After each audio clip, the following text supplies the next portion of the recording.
Hello friends, welcome to my channel. आज हम पढ़ेंगे अर्थराइटिस के बारे में। अर्थराइटिस एक गठिया रोग है जो हमारे जॉइंट्स को इन्फ्लामेट करता है और ये एक जॉइंट या हमारे जो मल्टीपल जॉइंट्स होते हैं उनको इन्फ्लेमेट करता है और उनमें सूजन पैदा करता है। अब हम देखेंगे अर्थराइटिस के क्या क्या टाइप्स हैं। तो सबसे पहला है ऑस्टियोआर्थराइटिस। जो ऑस्टियोआर्थराइटिस होते हैं उनके टू टाइप्स हैं, प्राइमरी ऑस्टियोआर्थराइटिस और सेकेंडरी ऑस्टियोआर्थराइटिस। सेकेंड हम देखेंगे इन्फ्लामेटरी अर्थराइटिस। जो इन्फ्लामेटरी अर्थराइटिस होते हैं इनके टू सब टाइप्स होते हैं, रूमेटॉइड अर्थराइटिस और सायरोटिक अर्थराइटिस। और थर्ड है सेप्टिक अर्थराइटिस। अब हम जानेंगे कि ये क्या होता है। ओके, हमने क्या देखा था, ऑस्टियोआर्थराइटिस।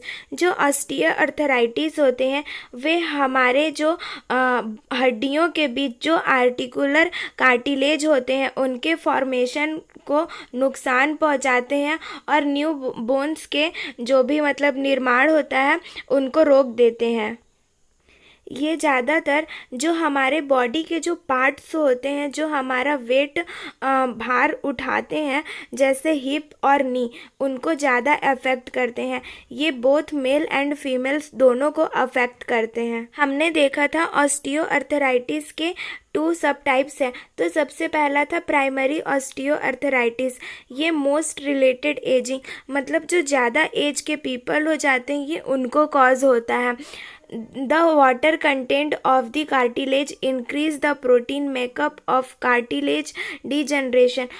जो हमारे कार्टिलेज होते हैं उनमें ज़्यादा वाटर इंक्रीज हो जाता है और जो प्रोटीन्स होते हैं वे कम हो जाते हैं और जो कार्टिलेज होता है उनका डिजनरेशन वे मेकओवर नहीं हो पाते हैं और वो बन नहीं पाते हैं protein cartilage, that leading the pain and swelling. और जो प्राइमरी ऑस्टियोआर्थराइटिस होते हैं वे पेन और स्वेलिंग लीड करते हैं।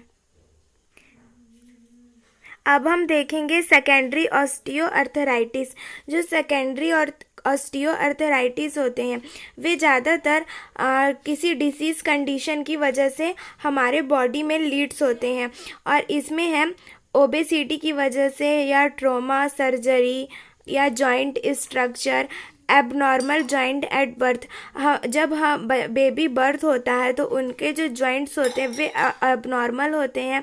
इस कंडीशन में, डायबिटीज़ के कंडीशन में, हार्मोनल डिसऑर्डर, अगर हमारे बॉडी में किसी तरह का हार्मोन्स डिसऑर्डर है या हार्मोन का प्रोडक्शन कम है या फिर तो ज़्यादा है, इस वजह से सेकेंडरी ऑस्टियोआर्थराइटिस लीड होते हैं। Rheumatoid arthritis. ओके, जो रूमेटॉइड अर्थराइटिस होते हैं वे हमारे बॉडी में किसी न किसी इन्फ्लामेशन की वजह से कॉज होते हैं। जो जॉइंट में हमें बहुत ज़्यादा पेनफुल डिफॉर्मिटी, बहुत ज़्यादा पेन और डिस्कम्फर्ट फील कराता है और इसे गठिया रोग भी बोलते हैं। ये हमारे फिंगर, रिस्ट, फीट और एंकल में ज़्यादातर देखने को मिलते हैं। Psoriatic arthritis. जो सोराइटिक अर्थराइटिस होते हैं ये भी इन्फ्लामेशन की ही वजह से लीड होते हैं। Associated with psoriasis. सोराइसिस क्या होता है, जब हमारे स्किन में जो सेल्स होते हैं वे बहुत ज़्यादा तेज़ी से बढ़ने लगते हैं, स्किन सेल्स, जिस वजह से हमारे जो ऊपर का परत होता है उसमें छाल आने लगते हैं और वह चमड़ी धीरे धीरे बाहर निकलने लगती है और सफ़ेद पड़ जाती है जिसे सोराइसिस कहते हैं। इस वजह से भी सोराइटिक अर्थराइटिस कॉज होता है। ओके, अब हम देखेंगे सेप्टिक अर्थराइटिस। जो सेप्टिक अर्थराइटिस होते हैं वे पेनफुल इन्फेक्शन होते हैं जो हमारे जॉइंट्स में कॉज होते हैं। ये ज़्यादातर जम्स इन्फेक्शन की वजह से होते हैं। जो जम्स होते हैं वे हमारे ब्लड स्ट्रीम में मिल जाते हैं और बॉडी के डिफरेंट पार्ट में जाते हैं और जो वहाँ के जॉइंट्स होते हैं उनमें पेन और डिस्कम्फर्ट फील कराते हैं। ये ज़्यादातर हमारे घुटनों में होता है और जो सेप्टिक अर्थराइटिस है वे हिप, शोल्डर और अदर जॉइंट्स को भी अफेक्ट करते हैं। अब हम देखेंगे कॉजेज ऑफ अर्थराइटिस। अर्थराइटिस के क्या क्या कॉजेज हैं जिस वजह से हमें अर्थराइटिस लीड होता है। तो सबसे पहला है इन्फेक्शन। अगर हमें कहीं पे भी हमारे बॉडी पार्ट्स में इन्फेक्शन हो गया है, इस वजह से भी हमें अर्थराइटिस होने के चांसेस होते हैं। Immune system dysfunction.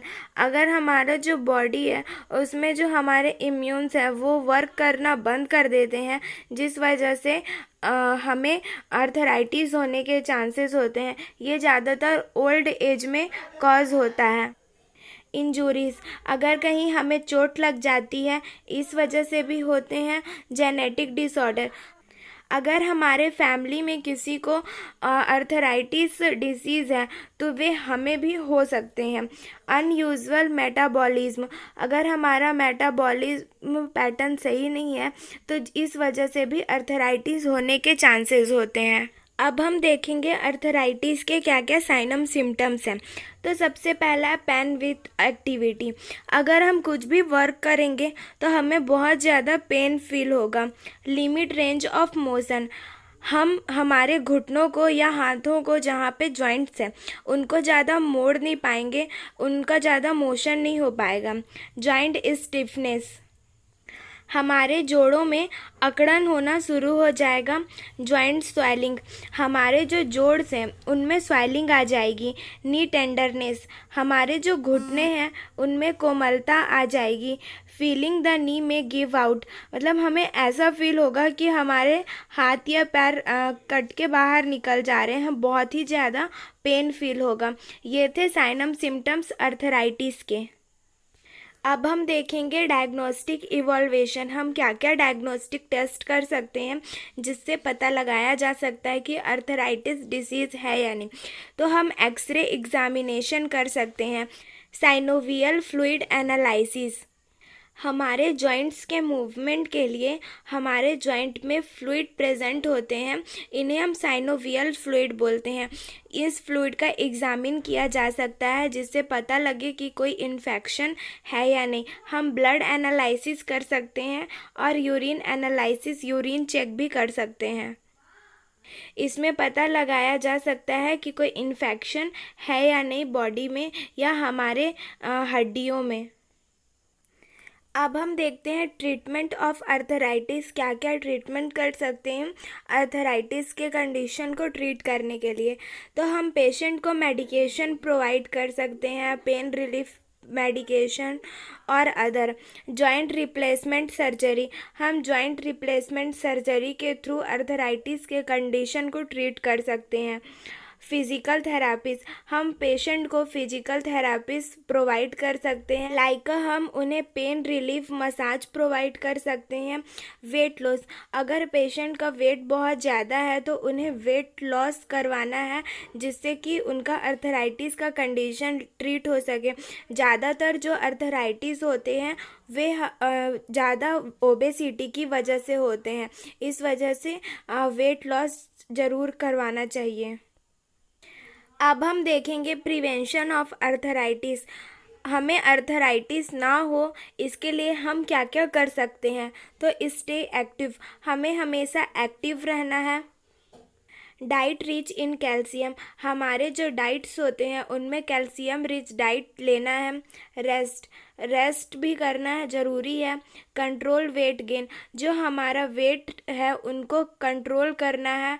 Plenty of water intake. हमें जितना ज़्यादा हो सके पानी पीना है।